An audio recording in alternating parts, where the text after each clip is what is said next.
All right, welcome. We're about to jump into one of the biggest, most foundational decisions you'll ever make as a founder in Nepal, choosing the right legal identity for your startup. And hey, this isn't just a bunch of paperwork we're talking about. This one choice, it literally changes everything. It's going to define your personal risk, your ability to get funding, and pretty much the entire future of your company. Okay, so let's dive right in. The thing you've got to remember is this choice isn't about the business you have today. It's about building a foundation for the business you dream of becoming. All right, so who are the main contenders? Let's introduce them. You can kind of think of them as three different characters, each with its own personality, its own rulebook. First up, you've got the sole proprietorship, or the lone wolf. This is the simplest, quickest way to get started. It's just you, your idea, boom, you're in business. But, and this is a big but, that simplicity comes with a pretty major catch we'll see in a minute. Then you have the partnership, the dynamic duo. This is great if you're teaming up, right? But everything, and I mean everything, depends on that partnership agreement. And just like our lone wolf, there's no legal firewall protecting your personal stuff. And our final contender is the private limited company, the Scale-Up Fortress. Now, this is the game changer. This structure literally builds a legal wall, a fortress, between your personal life and your business. That separation, that's exactly why it's the go-to for any startup that wants to grow, scale up, and bring in serious investors. Okay, so we've met the players. Now, let's put them to the test. We're going to run them through a gauntlet of 3 critical questions to see which one is truly the right fit for your vision. First question, and honestly, this might be the most important one. How much personal risk are you willing to take on? Because this is about protecting everything you own, your house, your savings, you name it, everything that's outside the business. And wow, this slide just nails the difference, doesn't it? On one side, with a proprietorship or partnership, there is no separation. If the business has debt, you have debt. It's that simple. But on the other side, the private limited company is like a legal shield. The company is its own person, legally speaking, and your personal assets are safe and sound. Okay, question number 2. Let's talk ambition. Do you dream of getting venture capital funding, or maybe raising a seed round?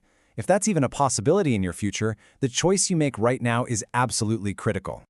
Yeah, this is a total deal breaker from most investors. I mean, they almost exclusively back private limited companies. And the reason is super simple.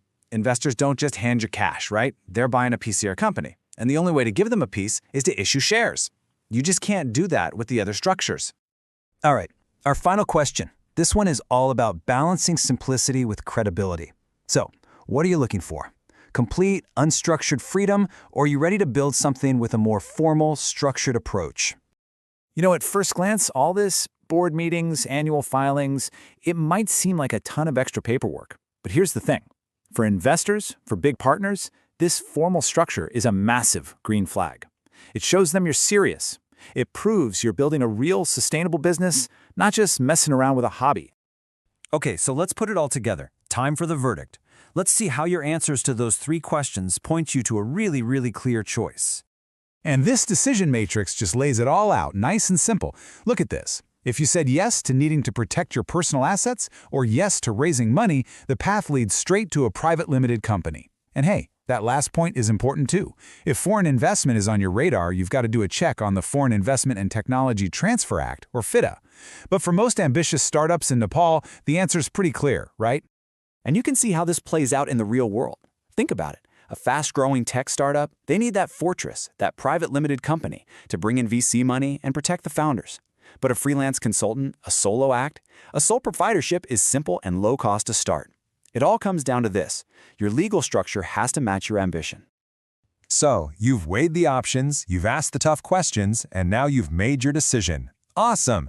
But what's next? Well, here are the immediate next steps to turn that choice into reality and launch your business the right way. Think of this as your pre-launch checklist. And listen, following these steps, from getting founder agreements in writing all the way to budgeting for compliance, it's about way more than just ticking legal boxes. This is about getting your house in order from day one. It makes you organized, it protects everyone involved, and it makes you look so much better to investors right from the very beginning. So what's the key takeaway from all this? I think this quote says it perfectly. Treat your initial legal budget as insurance for your future. Don't think of this as just another startup cost. It's an investment. It's insurance for your dream. It's the foundation for everything you're about to build. So the only real question left is, What kind of foundation are you going to choose?